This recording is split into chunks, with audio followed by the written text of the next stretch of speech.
Hello there.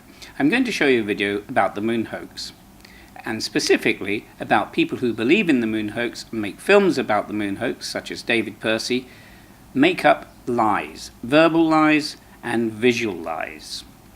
Let's start off by showing you a bit of videotape. It's a very, very famous piece from the Apollo16 landings on the moon, and it shows our two astronauts and the famous big Navy salute. The main thing here to notice, and I'm pointing this out to you for a very good reason, is if you look on the back of John Young's life support system on his backpack, you'll see a little triangle of white bobbing up and down.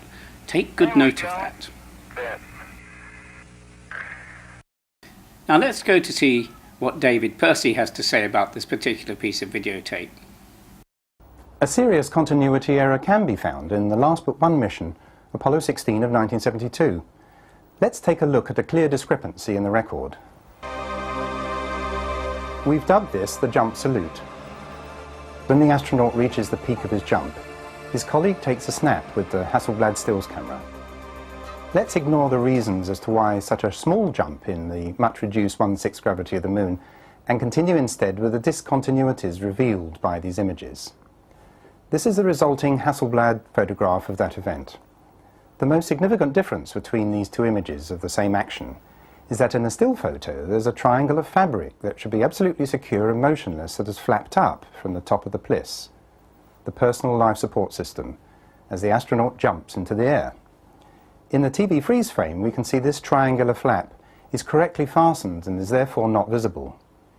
It's not flapped up. If it had done so, it would be very obvious in this rear view, the TV image. The second piece of video that David Percy shows us is in fact the piece that he's actually manipulated. He has chosen a little piece from one of the jumps which doesn't show the flap quite so obviously. It is there, of course. You can actually just see a little tiny bit of it on the top of the pack.